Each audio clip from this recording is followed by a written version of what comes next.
Hi guys! Welcome, welcome!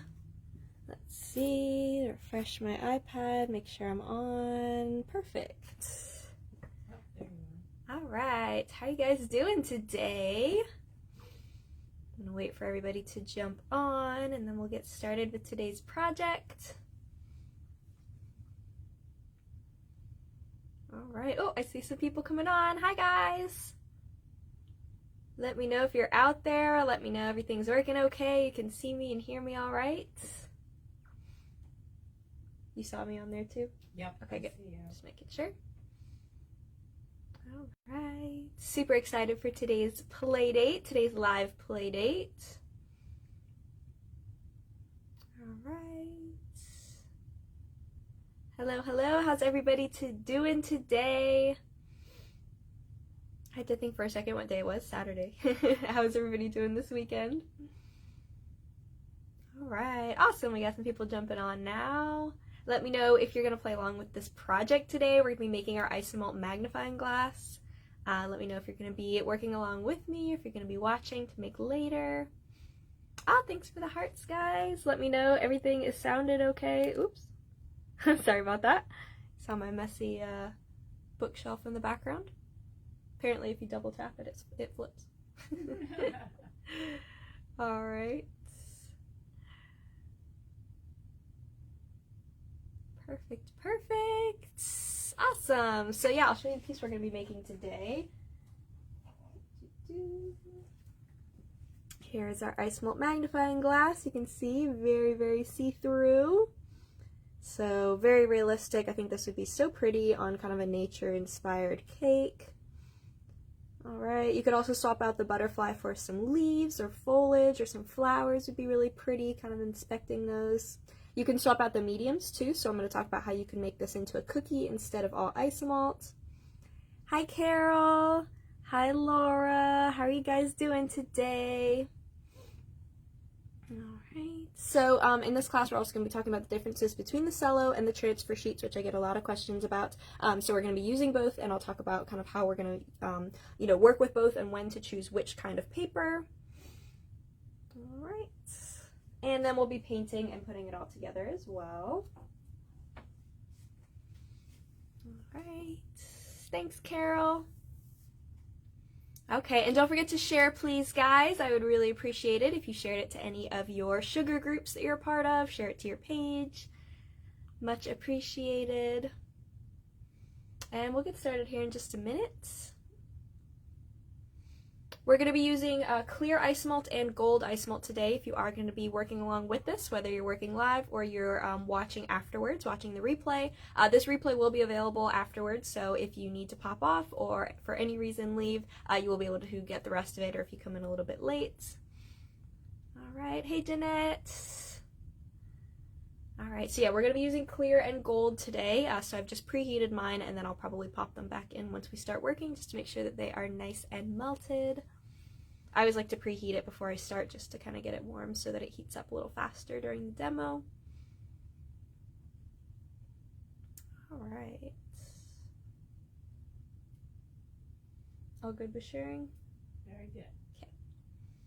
Alright, so we can go ahead and jump right into this project. I'm super duper excited to show you guys how we're going to put this whole thing together, and like I said, we'll talk about it in Isomalt, which is how I'm going to make the whole thing, but you can also turn it into a cookie if you wanted to, which would be super cute, or you could use gum paste or fondant even for the magnifying glass, and then the inside keep the actual glass part Isomalt.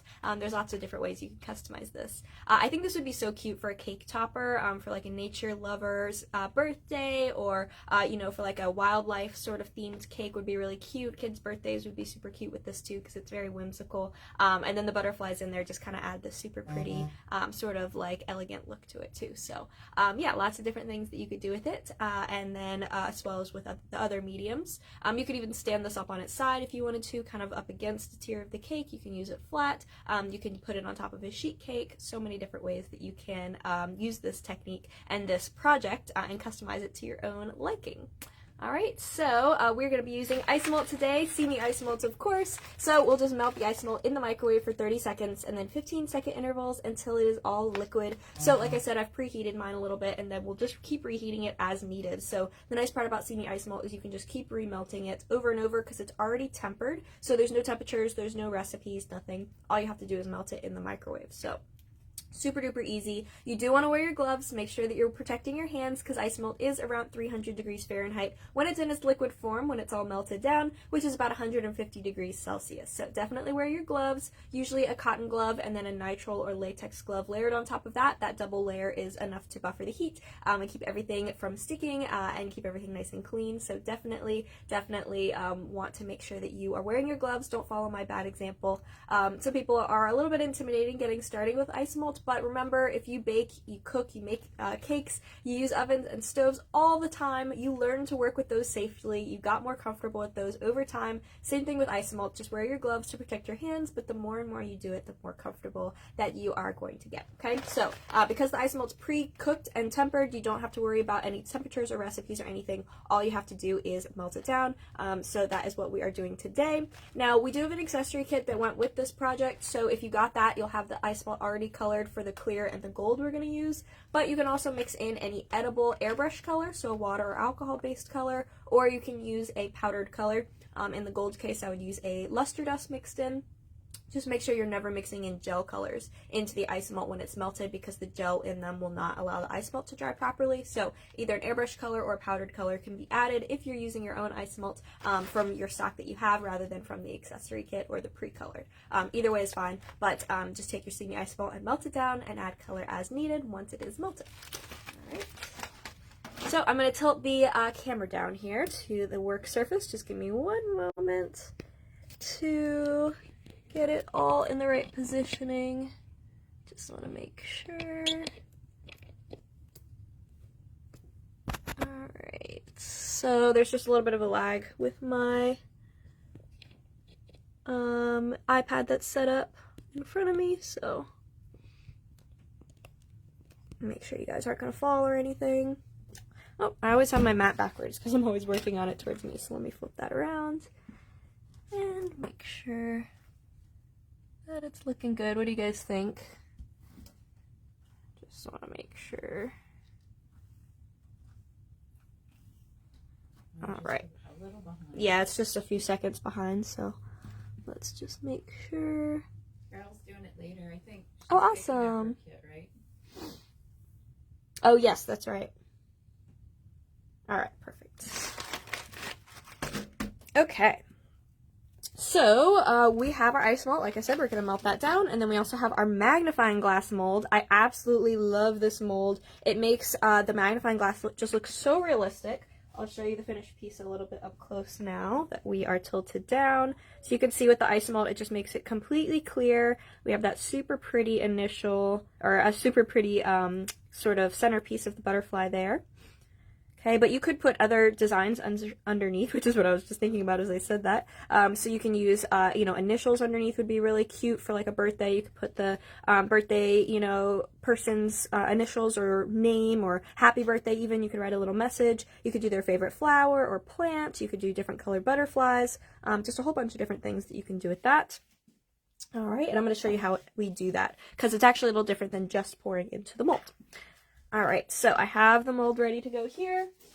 Let's make sure our Isomalt is ready. Pop it in for another 30 seconds or so. So 30 seconds in the microwave and then 15-second intervals. Let me know if you guys have any questions too, because I have my iPad set up here and Mom is watching them as well, so that you guys can ask any questions that you like, and I'm happy to answer as I work. Alright. So, melting the Isomalt down until it comes to a boil. That's really important to make sure that the Isomalt is going to get all the air out, okay? With the gold, it's more opaque, so it's not quite as vital, but when we do the clear, that's going to be really important. So I always bring the Isomalt to a boil first. Okay, so, yep, very hot, so make sure you wear your gloves. And so that's just nice and bubbling and boiling. Hot air rises, so any air that was mixed in will come to the top if you get it to a nice rolling boil, and then you will not have to you know, worry about bubbles or anything in there as long as you let the Isomalt boil itself out, or the bubbles boil itself out. Okay? Hey, Carol Ann. Hi, Heather. Welcome in. Okay, so we do want to get that to a boil to allow any hot air to rise and to make sure it's nice and fluid to pour, but we also want to make sure that we don't pour it while it's boiling because you don't want it to be too hot when you pour it in the mold, but mostly because we want to make sure we're not just pouring the bubbles in. So all the bubbles should be cooled and settled and not be moving and popping before we actually pour. All right. So what we're going to do is we are going to be pouring the outside of the magnifying glass in order to get this two-toned effect. Now, if you just had clear Isomalt and you just wanted to do it all at once to save a little bit of time and paint it afterwards, or you're just planning to have this all one color, then you could just fill over the whole entire mold. But because I want to do the layered effect, I want to pour it with gold around the outside, let it cool, and then we're going to pour the clear in the middle. Okay, so just kind of a little bit of a different way of going about it. This is how I do a lot of my frame molds, and anything where I want to add the two-tone effects. I like to pour it with two different colors of Isomalt, letting it cool in between. It's important to let the layers cool in between because if you don't, then the Isomalt is going to melt together and start to marbleize, which sometimes is good, but for this, it's not what we're going for. We want the two different complete tones. So we're just going to go ahead and pour this as soon as it's cool enough. Okay, I've seen that the bubbles are mostly gone now. If I kind of swirl it around a little, I see one or two more bubbles popping, so I'm just going to give it another 30 seconds or so before we pour. This would be the point where you're going to mix in color or flavoring if you want to. If you want to add a flavoring to this, it's going to have to be an oil-based. That works best in the Isomalt, so an oil-based flavoring mixed in, and the color can be mixed in at this point too, like I said. Just make sure if you do have to stir the Isomalt that you put it back in the microwave afterwards and reboil it, because stirring is going to mix in air, so you don't want to have the air bubbles in there, and you also don't want it to get too thick to pour. So whenever I have to stir the Isomalt, I put it back in the microwave after, or like this, if it's already the color and flavor and everything that I want, when I melt it, I just let it do its thing. I don't stir it or mix any air into it beforehand. Okay, it's not like chocolate that needs the agitation in order to heat evenly. It'll heat itself evenly as long as you go in small intervals, not too much at once. Hey, Tahisha. Welcome in. Thanks, Cheryl, too. Oh, hi, Cheryl. And Jenna. Hey, Jenna. Oh, yeah, there we go. Sometimes you have to swipe on the comments. I forget to get them all to pop up. All right, so we are going to go ahead and pour the outside. So I'm going to hold this up a little bit closer so that you can hopefully see the detail of the kind of the ridge between the center section and the edge there. So it has some really pretty detail on the handle as well as some nice ridges. So we're going to be pouring that. Now, of course, we want to go very, very slow with this, very carefully. We don't want to pour too much at once because we don't want the Isomalt to run into the center area, since we're going to want that to be clear. So if you are nervous about that, you could, again, potentially pour the whole entire thing in clear and then go back and paint it afterwards. That's up to you if you want to just hand paint instead, if you feel a little bit more comfortable with that. But we're just going to go for it with this. Okay, so I like to hold the bowl on the top two edges here. And we're just going to pour nice and slow. Just a little bit at a time. Don't stick your finger in it. Yep. You'll be wearing your gloves at this point.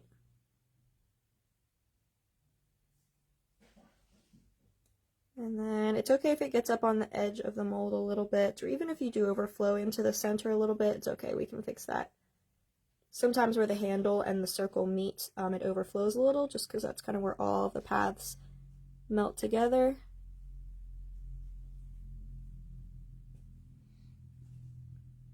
Alright, so you see I just kind of poured it around the outside. Another thing I'm going to do to just pop any surface bubbles that may rise to the top after I pour is I'm just going to very lightly torch. And then if you need to, you can use your silicone tool to help spread it into any details. I didn't fill it all the way up to the top because, again, I don't want to overflow on that center. Okay, so I'm just making sure that it's all filled. It's okay, again, if a little bit gets up on the sides of the mold or if it doesn't look perfectly smooth or anything, because we can fix that afterwards. Now, if you do accidentally overflow a little bit here or in any of the spots, what you can do is just wait a couple minutes, and after it starts to cool a little bit, you'll actually be able to peel it back from the mold. So, like I can see this got a little bit thick down here, just in this section. I don't want to do it now because it's still very liquid, so it's really not going to make a difference. But as it starts to cool, it's going to be kind of able to be manipulated with the silicone tool, not with your finger, even with the gloves on. Use a tool or a toothpick or a skewer, and I can just kind of push it back away from the mold, and by doing that a few times as it starts to cool, it'll peel away from the surface, and then any roughness there will be able to torch away afterwards. So see how I'm just kind of starting to push away, so I'm pushing kind of into the Isomalt just to peel it back a little bit so that I know my circle is going to be more consistent.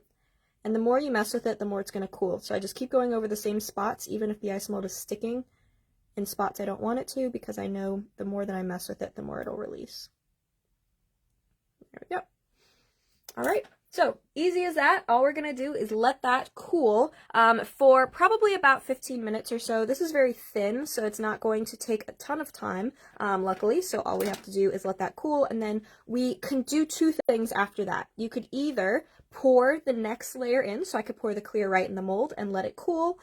This mold does have a slight dome to it, so the Isomalt will actually mimic the magnification of a magnifying glass a little bit, because it works sort of the same way as glass does with light. So if you had something under it, it would dome it a little bit.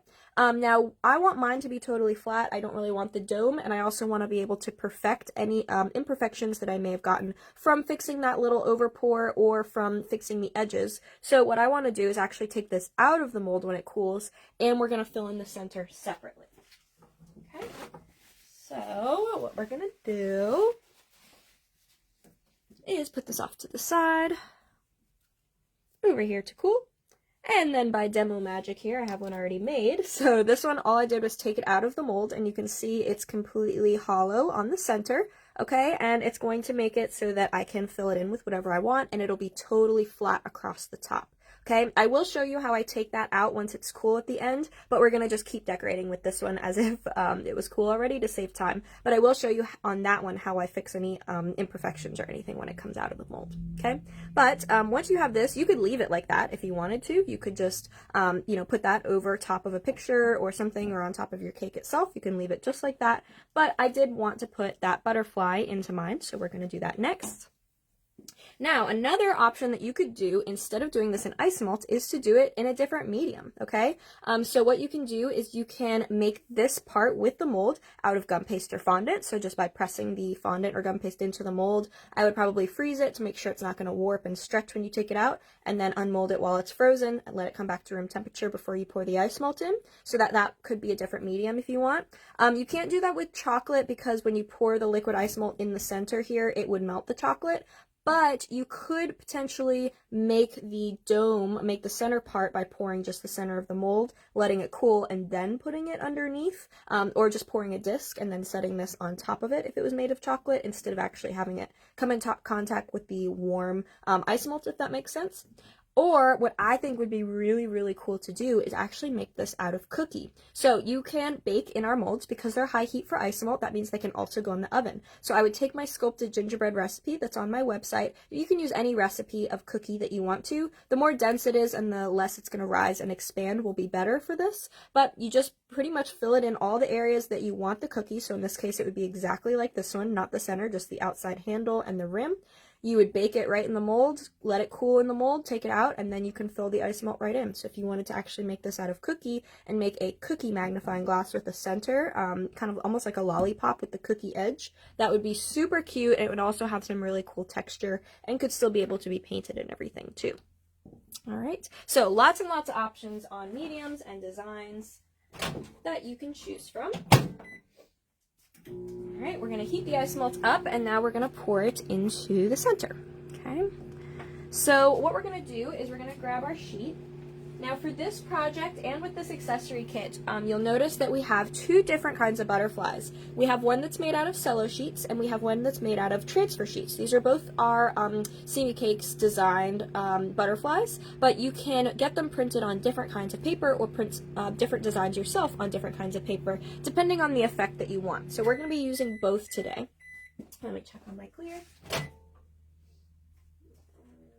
should be good. That off to the side for a second. So we're going to be using both, And we're going to be using the cello sheet, which is the small butterflies, underneath the magnifying glass to keep it as clear as possible. So the cello sheets are going to be used when you want something as clear as possible. It's going to look just like glass. So that's going to be the underneath. And then for the 3D butterfly on top, we're going to be using the transfer. The transfers are a little bit more opaque, but they're not totally opaque like an icing sheet. So they're kind of an in-between. And this is going to work really well for making sure that the colors pop really nicely on any background, whereas these get lost a little bit more on a busy background, as you can see when I hold them over things that aren't just plain, where the cello sheets are going to hold their colors a lot nicer, but they're still a little bit see-through, so they have a really light, sort of airy, delicate look to them. Alright, so that's what we are going to use. You're going to pick your butterfly. With this pattern, we do have the full sheets of all the different butterflies, but for this specific kit, I did a selection, so you can choose which one you would like to do. I'm going to do the monarch, just because I really like how that one looks. And we want to take it off of the backing first, so that's another thing that differs with our sheets with the cellos compared to the transfers. That's going to be kind of how you use them. So with the cellos, you want to take them off of the backing first, whereas the transfers, you take them off the backing after the Isomalt is poured. Okay, so I'm going to use my X-Acto knife on the paper side, and I'm going to make a score mark all the way across the sheet. Okay, so I just scored kind of the surface. I'm going to use that scored edge to help me release it from the plastic backing. Okay, so you take it off the plastic before you pour it, like that. Okay, you do also want to keep these sealed. So this extra piece of paper, cello sheet, I'm going to make sure that I am putting this back in an airtight container before I move on, so that that doesn't get affected by the moisture or the dryness of the air. That's really important to make sure that they are going to stay nice and fresh for you, because they are a little bit more sensitive to climate than other types of edible paper. All right, Carol has tons of great ideas. Oh, I love it. Of course, it just all went away. Hold on. That's all good. Okay, she said a tennis racket. Oh, how cute would that be? Think about that with your the grid lines. Oh, the new grid patterns. That's a great idea. And she says if you bend the handle enough, it can make it into a small frying pan. Oh my gosh, that would be so cute. Okay, I love it, Carol. That is so fun. So I'm going to just center. I'm not trimming a circle or anything. You could if you wanted to, but I just prefer to do it after because it's a little easier. And I'm just going to place the magnifying glass kind of at an angle here on top, and then I'll trim the excess paper afterwards. Doesn't matter which side is the top. It'll transfer, or stick fine on both, I should say. And now we're going to pour the Isomalt right into the center. So this has stopped boiling from when it came out of the microwave, and it's pretty cool right now. You don't want this to be piping hot for this, not only because you don't want it boiling, but also because you don't want it so hot it melts through the edges of this Isomalt that's already cool. So this is a pretty thick layer, so it's not really going to be a huge deal with this, but it is still a risk if you poured it too hot. So make sure it's cooled down a little bit more syrupy. I have a couple little bubbles that are just sticking to the top. So I'm going to torch those before I pour. And then I'm just going to pour enough to cover the butterfly up. Looks really, really pretty. It also saturates the paper and makes the colors pop really nicely.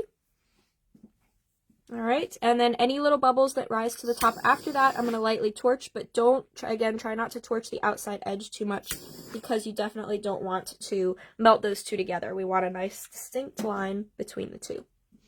Alright. And that's it. So if that was made of cookie or gum paste or fondant, you would have done that exactly the same way, just pouring it over the sheet. And then we're going to let that cool for probably about 10 or 15 minutes until it's totally cool before we trim off the excess cello. So even though it looks like nothing is underneath there, it's actually the clear cello that's around the butterfly, and that meant we don't have to exactly trim out the butterfly and take the time to X-Acto it or have to use a cutter or anything. We can just do a very basic shape, and then it'll be very easy to clean up just the outside excess with scissors or an X-Acto knife. So just makes it really nice for really intricate designs, like words and letters and things like that would take forever and tons of patience to cut out by hand. With this, you can just have it printed on there, and you won't be able to tell if there's paper around it or not, because it's clear. So Laura's asking, it doesn't matter which side of the butterfly is printed on, before adding the Isomalt. Nope, it'll look the same. The only thing is your design will be backwards. So if you're doing something like letters, obviously you want to keep that in mind, that that would be reversed. Or if the underneath is actually going to be the top, when you flip it over, you want to make sure your letters are reversed. So kind of like putting on a t-shirt or, something like that. Just make sure that they're all going to be facing the right direction. And Carol says she has one more idea design, but she's going to surprise you. Oh, I love it. All right. So yeah, we're going to let this cool for about 15 minutes. Okay. I'm going to slide it off to the side so we still have some working room while that cools. Okay.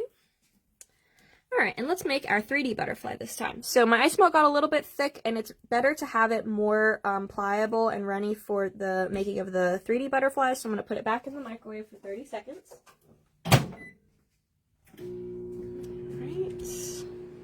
And again, choose whichever of the butterflies that you want to do. I really liked the yellow in comparison, just to add a little bit of a different look with the monarch, but that is personal choice.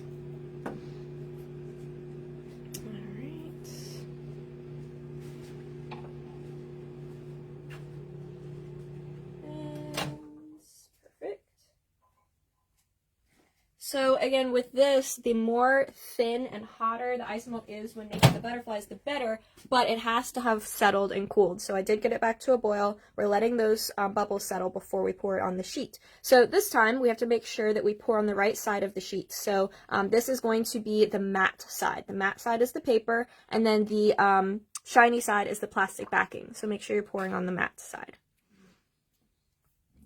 Okay, having a level table is going to help with this a lot too.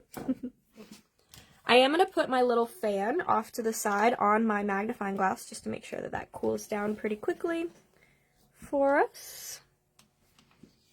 Okay, while this is settling, let's go ahead and take out our magnifying glass because that should be ready to come out. You do have to be very, very careful with this mold when you unmold it if you're not pouring the whole thing because, of course, you don't want to snap this.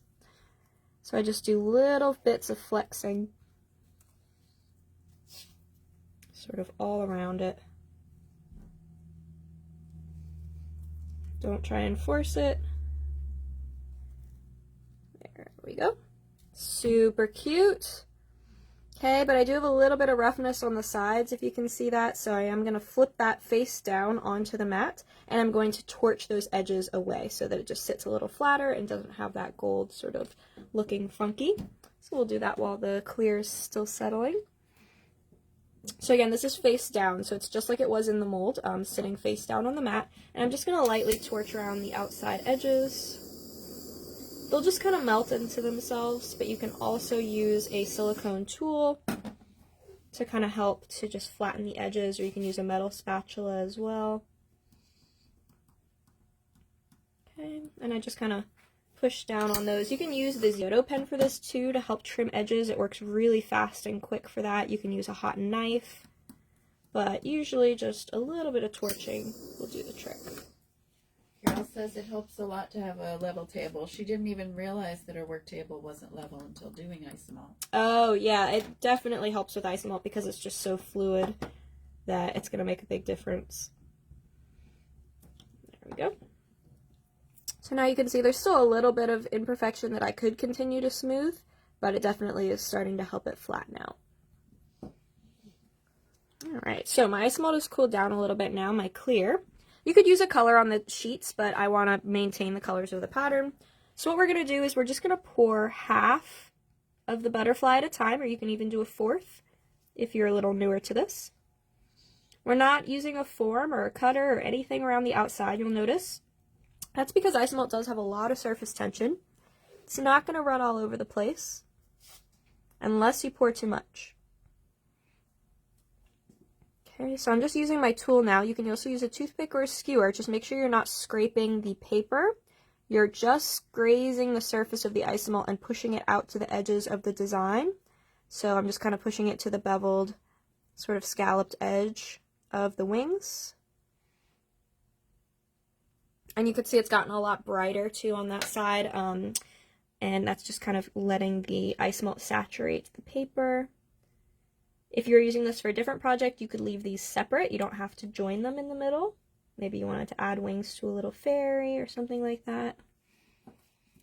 Okay, and I'm not pouring enough that it goes to the edge. I'm pouring a little bit smaller than the shape I want to fill, and that's when the tool or the toothpick comes in to help you spread it into the shape so that you don't over pour. And you want to do this as quick as you can because the longer it's out in the air and the more that you mess with it will help it to cool. So you want to break it up into as many segments as you want. If you feel like it's cooling too fast when you do this all in one or half and half, just pour little bits at a time. Keep adding more warm Isomalt to keep filling in all the spots you need to. Okay, that's looking good to me.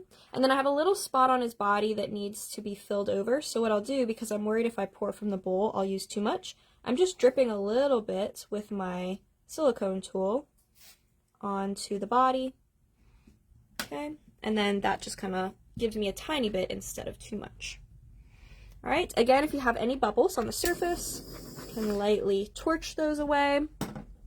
And then we'll let that cool. Now we are going to add a bend to this, but we want to make sure that we are going to be keeping this level. We don't want it to all slump and pool to the center if I were to set it in a form right now while it's liquid. So what we're going to do is we are going to let this cool flat.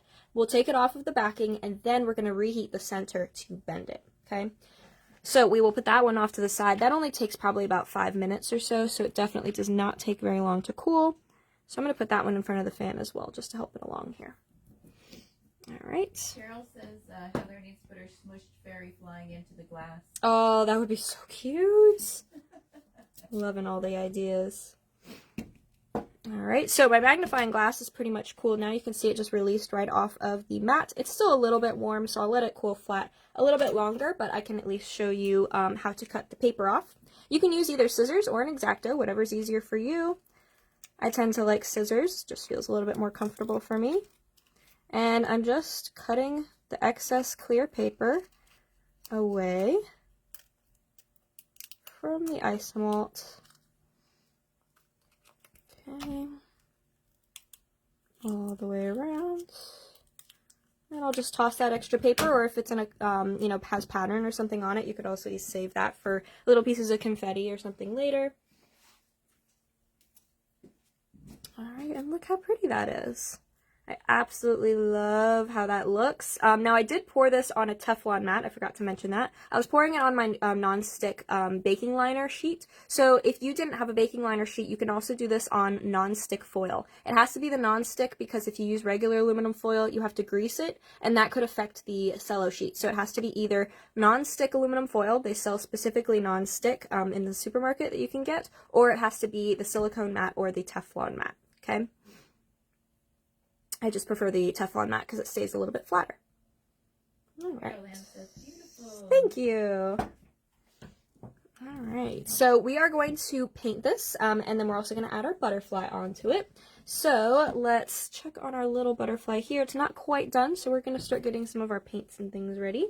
Jacqueline says, wow. Haha, thanks, guys. Lots and lots of hearts. Evelyn says, so realistic. I just love how the cello sheets and the Isomalt work together because it really does look like glass, and again, it eliminates having to trim things and cut things out and just makes your life a whole lot easier. So much. Okay, so we're going to do a little bit of painting on the handle to make it look a little bit more like wood with the gold, and we're also going to be painting the edges of the butterfly, which actually may be almost cool. Yeah, I think it's just about cool enough to take off. So let's do that first so we can paint all at once. All right, so now that this is cool, check it with a clean tool or toothpick to make sure it doesn't make a dent, not your finger. And then we're just going to flip it over, and when it's ready, it just releases from the paper. So again, no trimming, no cutting. That's why I absolutely love using these papers from Icing Images. You can get the blanks right from Icing Images if you want to print your own designs, or again, these are our designs, but you can just have limitless options for this. I'm going to brush off just some of the excess paper that sometimes sticks to the edges. And then you could clean up the edges the same way I did with the magnifying glass if you need to. I don't think I'm going to need to on this one. I did pretty good at keeping it in the edges, but you can lightly torch and use your tools to kind of perfect them if you need to. Now, this is flat, of course, so we could use it for lots of different flat pieces, but we want to bend this. So what I'm going to do is I'm going to set it down, don't torch in your hand, and we're going to lightly torch the center of the butterfly, just a little bit, letting that heat sink in for about 10 or 15 seconds before we pick it up. I'm going to try and bend it. It was still a little bit warm, so I think it's going to bend okay with that first torch, but if it doesn't feel like it's going to easily bend, you can torch it again. There we go. And it does get a little bit of wrinkliness and kind of stretch marks in the center, so I'm just going to let this cool, and then I can torch those away too. You don't want to torch that away now, though, because then it'll rewarm the bend and it'll fall down. So you want kind of the core of it, the whole of it, to be cool, and then when you torch the surface, it won't affect the shape. All right, now if you accidentally went over the edge a little bit and you have some white showing, you have a couple of options. If it's a really big spot, I would set it down and torch that spot, and after about 15 seconds, the same way it was pliable enough for me to bend, it's pliable enough for you to cut off. So I just trim the edges with scissors, and you can trim up any excess that you need to. I have a little spot down here that I can see is a little bit of white from the paper. But that's not really a big enough spot for me to worry too much about. So what I'm going to do is I actually like to paint these around the outside edge just to make them look a little bit more finished and cohesive to kind of itself. So when I paint it, you won't notice that. So I'm just going to kind of hide my edges like you would put a border on a cake, and I will paint those.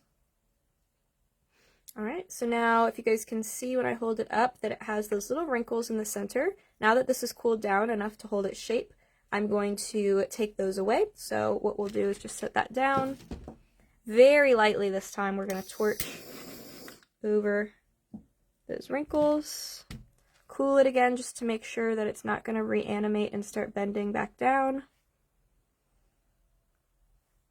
And then when you look at it, it's much smoother. And you can do layers of that if you don't get them all at once. Just make sure you don't do too much because, again, you don't want it to flatten back out. Nice and smooth. All Carol right. loves it. Yay, thanks, Carol. Okay, and these butterflies look great on so many different things. I mean, imagine these on top of a cupcake.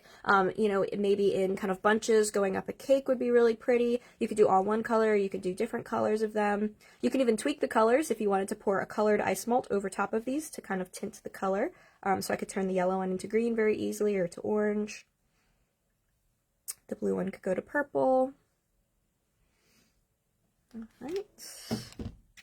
And now we'll go ahead and cool this off. Now we're going to torch this on when we attach it to the Isomalt piece because it's Isomalt, it'll stick. But let's say you wanted to put this on a cake. You can attach it with Isomalt to a fondant cake. If you're using fondant to cover your cakes, the Isomalt will melt into the fondant if you use liquid Isomalt as a glue. But let's say you're putting it on a buttercream cake after you glaze this and everything, you can actually put a support on it. So I would take a toothpick or a skewer or even a piece of uncooked spaghetti, dip it in Isomalt, and then stick that and attach it to the butterfly. So that way you have your support here, and that prong can be inserted into the cake. Because on buttercream it could slide, just because it's a little bit heavy. Not really heavy in comparison to most Isomalt, these are pretty light, but just for buttercream it doesn't have as much support. So I like to put a prong of some sort, and then that can insert into the cake, or even out from the cake if you wanted to use wires that are covered, of course. You can use that to have them kind of floating to the outside of the cake, looking like they're in the air. Yeah, you covered it for Laura. Oh, okay, perfect. That was her question, if it was going to slide on the side. Yeah, only with buttercream. Fondant, it should be fine as long as you use Isomalt as the glue, but with buttercream, you want to use a support of some kind. And that goes for anything Isomalt, any sort of heavy piece, you can use a support. So here is my question for me. Yeah. Would you have to glaze it? If you're putting it on the buttercream, you wouldn't want to do that till last minute? Yeah, I would definitely glaze it beforehand, and then I would keep them, if they're going to be directly touching the buttercream, I would keep them off until the last minute, not put them in the fridge or freezer, just kind of put them on at the very last minute. You can also put a small barrier between the cake and the butterfly, so if you wanted to just do a little bit of like black fondant or gum paste on the body, on the spot it's going to be touching the cake, that can help to create a barrier between the two, so the moisture doesn't directly come in contact with the Isomalt, which can help it from getting sticky or anything. Okay. But as long as it's a crusting buttercream, you shouldn't have too much of a problem. It's just if it's gonna be there for a while, or if it's really, really humid where you are. Thank you. Sure. You could put a non-edible barrier too if you wanted to use like a little bit of foil or parchment or something, but of course you have to tell them that that is not edible, which kind of defeats the purpose of making them edible. So I like to try and use edible whenever I can. Okay, so we are going to paint the edges of the butterfly and also paint a really pretty wood grain color. Let me show you on the finished one. I know the big butterfly kind of covers it, but I really like how this wood grain came out on the handle. So we're going to be adding that on, and that's optional, of course. You can do that a different color. You could do it like a red or a bronze or blue if you wanted it a little bit more fun, maybe more for a kid's cake. I went a little bit more sort of nature, inspired, kind of like a researcher, this would be sitting on their desk rather than bright. It's because I wanted the butterflies to pop too, so. I think it would be great on a dinosaur cake. Oh, it would be, and you could do like a fossil imprint underneath it, or a little like bones or something under it. That would be super cute. All right, so we are going to first make up some brown color. Now you can use airbrush colors, gel colors, powdered colors, luster dust, anything to paint on top of Isomalt. Just remember the gels can't be mixed in. So I'm going to use my Color Splash colors. They are a super pigmented, water-based edible color. So I'm going to make brown first by mixing red and green in my palette. Tanisha says she's thinking Beauty and the Beast rose in the middle, or Snow White's apple. That would be super pretty. Yeah, even if you made this out of like white or black, would be really striking for like a Snow White sort of look. All right, so we're going to make brown by doing 3 drops of Candy Apple Red and 1 drop of Envy Green first. I like to use not a paintbrush for mixing my colors. I like to use either a cookie scribe or something like that to mix, because the brush is going to absorb your paint and you lose some of your paint. So I like to use something that's not porous. You could use a toothpick, but a toothpick will suck up some of the paint too. So I like to use my cookie scribe. Just another use for it. And then I'm going to add another palette of some white. This is the base white. If you don't have the base white, you can also use white petal dust mixed with some alcohol or dilution solution. So I'll just do a couple of drops of the base white, and then I do want it a little thinner since the base white is thick, so I'm going to add equal amounts of clear dilution solution. So just my awesome paint thinner there. All right, and I'm just going to use a flat brush. This is a filbert brush, so it's curved on the top. Okay, and I'm going to mix those together, and then just take kind of dips with my paintbrush into the brown to create sort of a light brown color first. We're going to be streaking some darker colors on top of this. This is kind of my go-to way to do a really quick but effective wood grain. Okay, so what we're going to do is we're just going to kind of go in the segment between the two ends of the handle of the brush, and I'm going to paint in just vertical strokes to keep it very wood grained. And it's going to look kind of funny at first, but we're going to layer a lot. So this is just kind of our base. Okay, and I'm using a lot of paint, leaving the end gold, and then of course the top gold, so kind of going between the rivets on the piece. If I do any horizontal strokes with my paintbrush, I make sure to go back over them with vertical so that the brush strokes are going in the right direction. And it's okay if you see some of the gold under it. I actually think it looks kind of pretty to have the gold as an undertone. And now while this is wet, we're going to kind of do a wet on wet technique of just taking some brown, some of the dark brown that we made on our brush, and then going over it very sporadically. I'm not trying to cover the whole thing. I'm just kind of getting some lines in it, and I'll hold that up a little bit closer so that you can see too. It's going to have a slight pink tone to it just because of the red in the brown at first, but we're going to add more layers to fix that. Alright, you just don't want to go over this too many times because you want to maintain the brush strokes. I know usually we try not to have any brush strokes, right? Because we don't want to have brush strokes in our color, but for wood grain, the brush strokes are going to help you make it look more real. And you can do this with lighter colors if you want to. If you wanted sort of like a lighter stain of wood, I'm just going for something more dark so it contrasts against the light gold. Alright, we're going to let this dry and then do a little bit more. This is kind of our base coat first. But already looks very pretty. Hold that up so you can see it a little better. And of course you can do the underneath as well.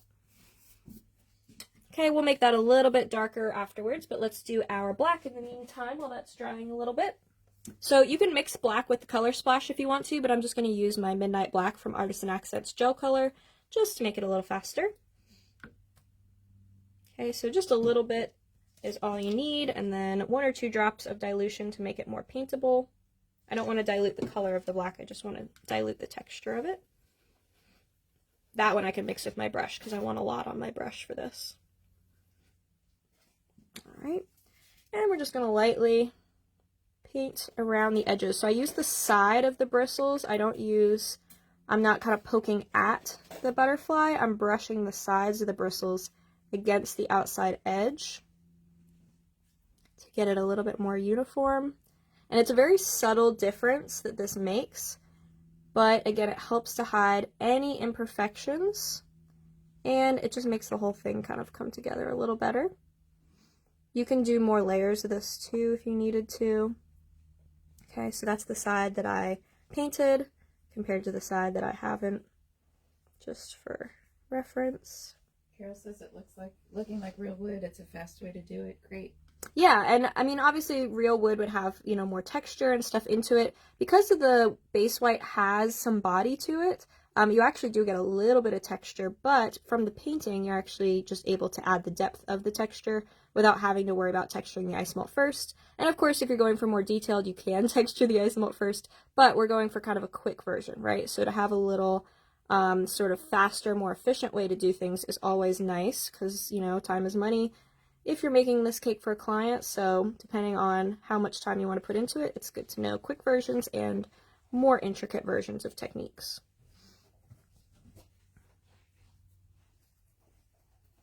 Alright. There we go. And another thing you could do with the texture, if you wanted to just kick it up a notch while still being really efficient with this, is if you have the Ziodo pen, before you paint that wood grain, you could actually use probably a lot of the different tips to get sort of like a vertical line. You could even do little eyes, little circles in the wood to get, you know, a very fast, efficient way to add texture without taking too much time either. So if you want it just that little bit more without taking a ton of time, you could definitely add the texture with the Ziodo pen before you paint, and then the paint would catch in all of those beautiful ridges. Okay, so now that this has dried, it's not totally dry, which is actually good for what I want because I want it to still melt together a little bit with the colors. I'm just going to do another layer of just the dark brown, only allowing a little bit of the lighter brown underneath to show through.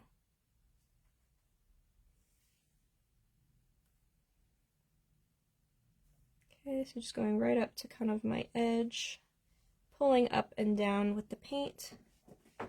And then the nice part about working with the base white is that you can go back over things. So let's say I accidentally made this too dark, or I don't like the tone that I chose. I can just paint back over it with another opaque paint with the base white mixed in, and you won't even see it. So I could lighten it back up if I want to, or add any different shades on top of it. Let's say you wanted it more of like a red toned wood, or maybe more of an ashy sort of birch toned wood. There we go. Alright, so we have our wood grain done on the handle of our magnifying glass. It looks super realistic now. Love it.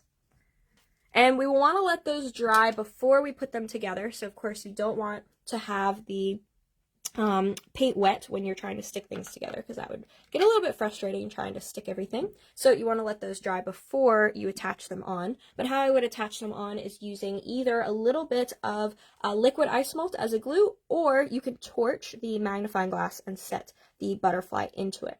Okay. Now it's going to take probably a good at least 15 or 20 minutes for this paint to dry, so I'm going to do a little different placement on this guy just so I can still show you how to attach if you want to, because it would be the same thing over the painted areas. You just may have to torch a little bit extra to make sure that the Isomalt melts underneath the paint. But let's do a little different placement. I'll do it on the gold of the rim instead. Do something maybe over here. Okay, so I'm just going to use the torch heat up a little spot. Stick it down on. Paint's still wet, of course, so I wouldn't recommend doing this right away, but just for demo's sake. And you see that attaches pretty quickly. And you can do as many of those butterflies if you want, as you want to. This size that I'm using is our smaller butterfly, which now, of course, looks really big because I came out with an even smaller, the really mini small butterfly down here is the new pattern. So this is one of our originals, and we also have one size bigger of the butterflies, the one that's on transfer. And then the one that's actually in the magnifying glass we just came out with because it's now small enough to fit inside a 2-inch circle, which means you can also use these in our lollipop mold. So the standard 2-inch lollipop shaker maker mold, you could use that in there as well now too, because these were a little bit too big. So it fits inside our magnifying glass and also fits inside of our lollipop mold. So if you wanted to do like some cute little nature lollipops around this, or like Mom said, dinosaur would be really cute, like a Jurassic Park theme, you could do that.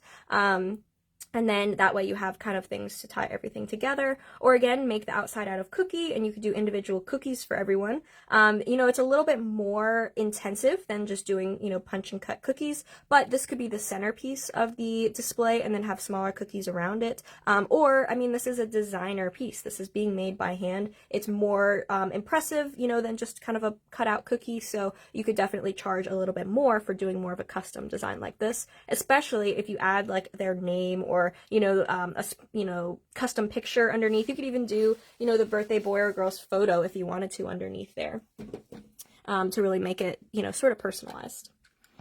All right, so once that is cool, we have our butterfly on top of there. We have our wood grain. We have our super clear glassy magnifying glass here.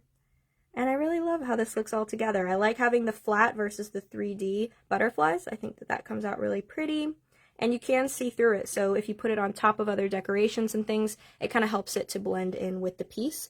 Also, though, make sure that whatever you're going to be setting it on top of is bright enough and clear enough to see the pattern. Because if I was going to set this on top of something really busy, like let's say, you know, this is just something really busy and I set this on it, you're not going to see the butterfly quite as much. So just make sure that whatever the immediate area of the butterfly is going to be sitting on is kind of light and bright, even if you have to make a little white disc to go like underneath it to fake it. But if you have stuff kind of sitting on the corner like I had in the original one in the picture, it really just makes it pop that it's clear and it is totally realistic on the underneath, just like glass.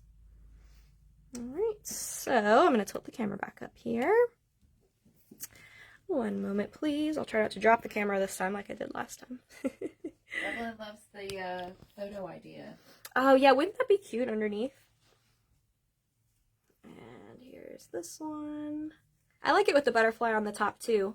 Kind of shows off the handle a little bit more. So just a whole bunch of different options that you could do. You could set this on its side. So if you wanted to put this on a base, you could set it like that on a cake topper. You could do multiples of them, or of course you can set it flat or even tilt it up a little bit just to give it that sort of 3D effect. Would be really super cute.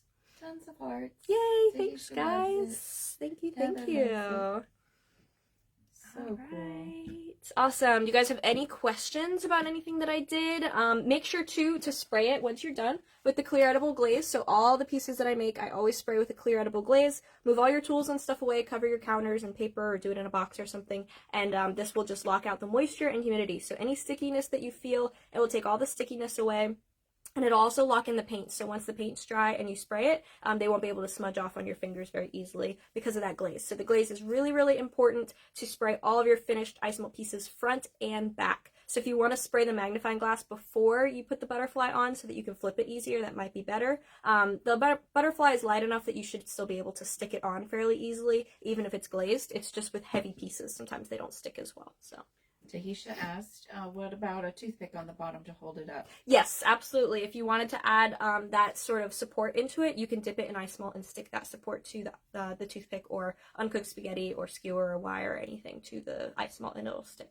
Oh, Jenna has a good question. Can you explain the difference between the dilution solution and the base white really quick? Yeah, sure. So the Main difference is going to be the color. So the dilution solution is totally clear, whereas the base white is totally opaque. So they're kind of opposites on the opacity or the solid color. So you can use either one to lighten colors if you're mixing them with other colors, but remember the base white is going to be a white, so it's going to make it opaque, whereas the dilution is going to be clear.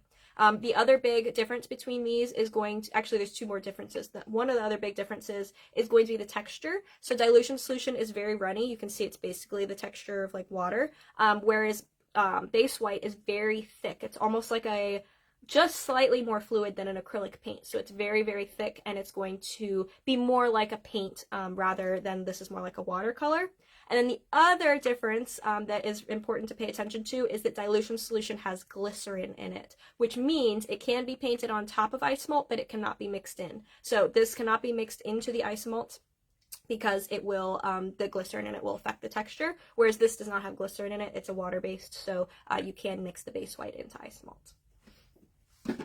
So dilution solution is more like a paint thinner? Yeah, it's an edible paint thinner, but if you're trying to lighten an edible paint before you mix it into Isomalt, the Isomalt is the paint thinner, right? You need a clear medium to lighten the color, so instead of using the dilution, the Isomalt just is your thinner, if that makes sense.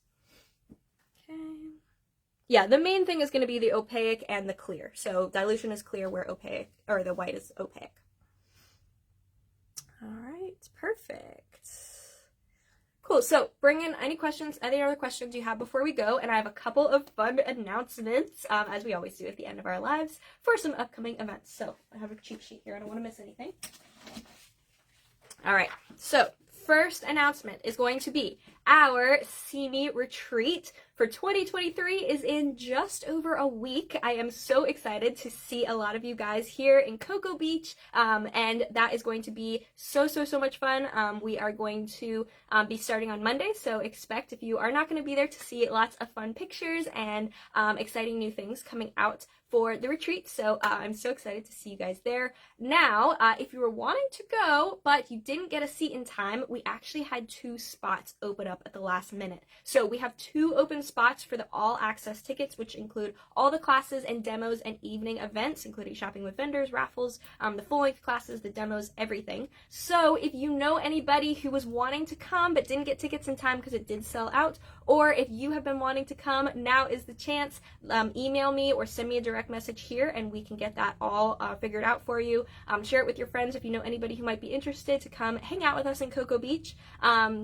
We're really excited because the weather is supposed to be really nice next week. Hopefully that holds up their prediction, but it's supposed to be in the mid-70s during the day and sunny. So we are going to have so much fun. It's right by the beach. You can walk to the beach from the hotel. It has a lazy river. We're going to have awesome classes with myself and Don Butler and tons of fun demos in the evening. And Make and Take Icing Images will be there doing tons of demos. So if you know anybody who would like to snag those last 2 spots before we start on next Monday, let me know. It is in Cocoa Beach, Florida, but that is within driving distance of a lot of different places too, so we thought we would just make sure you guys knew that. And then our next live event, for those who can't join us at the retreat, is going to be in February. So I've actually had it in the background this whole time because I thought I would start decorating for Valentine's Day, but we are going to be making this super cute love potion bottle. Okay, this features a ton of new stuff, and we do have an accessory kit with all of the items discounted when bundled together. So this is going to be our February, I believe it's, February 4th on Saturday. So it's going to be just like this, totally free to watch. You can use what you have, or you can get the accessory kits and the new molds and Isomalt that we have for this. So I used the new rose gold color that we have, so pretty in the bottom of that. And then we have this brand new heart bottle and the brand new wings. This is the larger size of the wings, and we also have a smaller size too. So these are separate. You attach those on after, and you can customize it in so many different ways. But I'll show you how to layer the colors. I'll show you how to attach it all together. We have this brand new love potion edible design too, that is up on our website. So all of this is on the website now. If you want to get the accessory kit, remember we always do our bundles 20% off for our kits. So whether that's with a class or a live stream demo like this. So they are discounted if you get it all together, but we have everything individually as well. They can use their potion bottle they'd used before. Yeah, absolutely. So I know a lot of you guys got the Halloween potion bottles. That would work so good with this too. If you added, you know, the colors and even the wings would be pretty on it, or customize them with your own brooches. Like I put the diamond on top here. The bottle itself is kind of a clean slate of that heart, so you can customize it in so many different ways, or use your own bottle and make this in any size or shape, or make a whole bunch of them if you wanted to in different colors. And I have the label design online too if you wanted to snag that. It has 2 different color variations. So those are all on the website now. Those are our newest, plus that rose gold that we are going to be using inside. I put the molds there. Oh, thank you. Here, I'll show you. So this is the new wings mold, and you can use these either up and down or side to side, depending on if you want them more of the angel wings to the side or more kind of going out like it's flying. So that's the new wing. It has tons of detail you can see down in there. Turn that one over and you can see it the other way. Yeah, I think. there we go. So that's the new wings, and then the new heart bottle. The diamond stopper at the top I added, so you can add whatever kind of topper you want out of Isomalt or fondant or gum paste or modeling chocolate, and then that is the heart. So it's the 2 parts, so it goes together seamlessly, and there we go. All right, and then like I said, we use the new rose gold inside of it too, as well as clear and gold Isomalt. So if you're using what you have at home, you are more than welcome to tune in. It's totally free to watch, just like this one, so it'll be on Facebook at 2 p.m. on February 4th. So gearing up for Valentine's Day, that would be a super pretty sort of centerpiece or cake topper for your Valentine's projects. All right, so yeah, that one's on February 4th. Also, don't forget my neon sign is going to be our next live class for January, or our next Zoom class for January. So not Zoom, hang on. I gotta get my words right. Online, thank you. My next online class. It is a pre-recorded. Since we have the retreat, we're not having a live class this month, but it is going to be all pre-recorded, and it comes out on January 22nd, which I believe is the Sunday after the retreat. So if you would like to learn how I do my original Isomalt neon signs, I'm finally doing an online class for it. That's probably the most requested technique I've ever gotten on any of the Isomalt projects that I've done over the years. So I was really excited to be able to do that, because we are also learning it at the retreat. Now, if you are signed up for the all access ticket to take all of the classes at the retreat, you're going to get the class. So you don't need to sign up, you'll get it automatically. But if you're not able to make the retreat and you want to learn, then it is available online now to pre-order, and then you will get the class on the 22nd automatically. So that's really exciting. We're going to go over all the different kinds of designs from the ones we're doing in the class, the hibiscus and the flamingo, and then I'm also going to go over words and doing your own custom designs as well, and how to put those together and plan them so that they work seamlessly. Okay? Yes, seamlessly. I love it. All right. So yeah, that one's available on January 22nd, but it's up for pre-order on our website now. And then the next Zoom class, the next live class that I'm going to be doing online, is going to be our sculpted gingerbread King Triton cookie. I am so excited. Now, I want to remind you guys, this is all levels. This is from very beginner who has not done sculpted gingerbread before to more advanced who wants to build on their techniques. So the Triton is all baked sculpted gingerbread, okay? And then the frame and all the decorations are Isomalt. So we're going to have tons of fun putting it all together. We are going to be sculpting it and baking it in class, as well as putting it together, painting, everything. And that one is on February 26th is the live class. So every sign up, if you go through my website, every sign up includes access to both the live Zoom class if you want to follow along, either working along or just watch, and it comes with the pre-recorded version of the tutorial afterwards. So that comes out within a week after the live class. I film it and put it all together, really high quality cameras. It's not just a screen recording. So that one is online if you would like to sign up. We're going to have tons of fun. I can't wait to see all the personalities that you guys put in them, different hair movements. You can customize colors and decorations, so that's going to be super duper fun. And that one is online as well if you would like to get your spot. That one does have an accessory kit too, so if you need some of the specific see-me stuff, we do have a discounted accessory kit for that one. And you're going to go over like facial anatomy and things like that? Yeah, we're going to do the intro to doing faces. So again, you don't have to have an experience with doing faces. We're going to go over proportions. We're going to go over the actual sculpting of it, and just making sure that we kind of get like the basics of all doing different characters and different kinds of faces and different expressions and things like that. So yeah, no experience necessary. I kind of wanted to do an introduction to faces because I know a lot of people like to do characters and things, and I do as well, so it'll be really fun. All right, and then I talked earlier about the new molds that we have right now, the wings and the bottle, but we're also going to have some new ones coming out on the weekend of the retreat, or probably this either the weekend or a little bit before it, and they are going to be new at the retreat. So if you're coming to the retreat, you'll be able to see them live in person for the first time, and then if you aren't able to make it, we will have them online as well. But we have some really, really cool new molds that I'm excited to show you. I can't tell you too much, but they are brand new, and they work with a whole bunch of different mediums as well, just like with all of our molds. So stay tuned for that. That will be coming out next weekend, or the following week, as we have our retreat during the week. Okay, and then finally, if you tuned in last Sunday, we did a live, excuse me, we did a live about our new virtual competition. So we are going to be running the Sugar Splash virtual sugar art competition with Icing Images. So us and Icing Images are teaming up for this awesome virtual event. So that means anybody from anywhere can enter. We're going to have some amazing, amazing judges who are going to be judging the different prizes. Losing my voice that we have. And I can tell you, we have a couple of additional judges from what we announced last time. So the judges we have right now are going to be Mitzi from the Cookiers doing a cookie category. We're going to have Donald Joyner. He is going to be doing a Flower Pro. We are going to have Liz Merrick from Sugar Geek Show doing the Isomalt kind of specialty prize. We have Paul from Cake Flicks. He's going to be doing the cake section.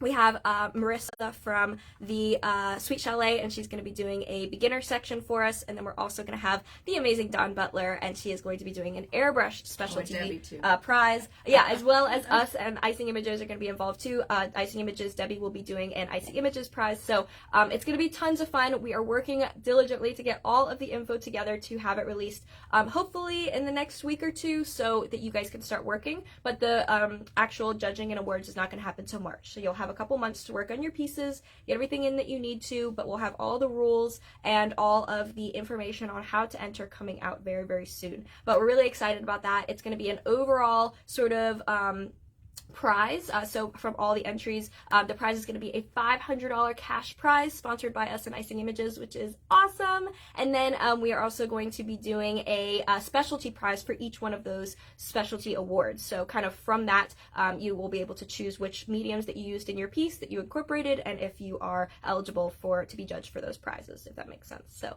did I get everything right there? Yeah. Okay. So so we are going to be announcing all of the details for that very soon. We're not going to have any theme or anything. It's just going to be more technique and medium based. So that means you can use any inspiration that you want, do whatever inspires you and whatever calls to you. Maybe a project you've been wanting to do it but didn't find the right fit for a while, or something completely that you design new. It just has to be a new project for this competition, so it can't be seen anywhere else. You can't have entered it anywhere else. It has to be created just for this competition. That is one of our main guidelines.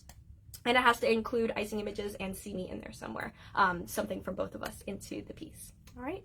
So yeah, we'll have more information on that, but it's going to open up probably starting in the next few weeks, and then you can, the judging will not happen until March. So we will have some time for you to make your pieces and get them all entered and everything like that. And I think that's everything that I had, right? Oh yeah, our 15-year anniversary is, we are celebrating this month, which is amazing. See Me Cakes has been around for 15 years, which I cannot imagine. It's just crazy. So we are running a sale right now of 20% off all Isomalt. So pre-cooked, clear, bulk, our raw Isomalt, all of our new colors, and our new collections that just came out of the 3-ounce sample bags. So that is all on sale, and we really, really appreciate you guys so much for sticking around for the last 15 years or however long we have known you. So loving Isomalt. Yeah, we love seeing all of your amazing artistry that you make with Isomalt, things that I would have never even imagined. So definitely keep all of those awesome design ideas coming. Join the See Me Torch team if you're not a part of it, because that's where we really get to kind of express our love of Isomalt and all things sugar art in our awesome group. And yeah, we're very, very grateful to you guys. All right, let me just check the comments, make sure everything is good. Awesome. Perfect. All right, so I hope that you guys have a great rest of your weekend. We will see some of you guys in just a couple weeks at the retreat, and if you are not able to make it, we'll see you in my next live video, which is going to be February 4th. All right. Awesome. Kara already has ideas for the competition. I love it. Fantastic. All right, so have a great rest of your weekend, guys. Let me know if you have any questions. If you're watching the replay, you can always send me questions related to any of the techniques that we used today. I'm happy to answer them afterwards, and I will see you in my next live. All right, thank you, guys. Bye.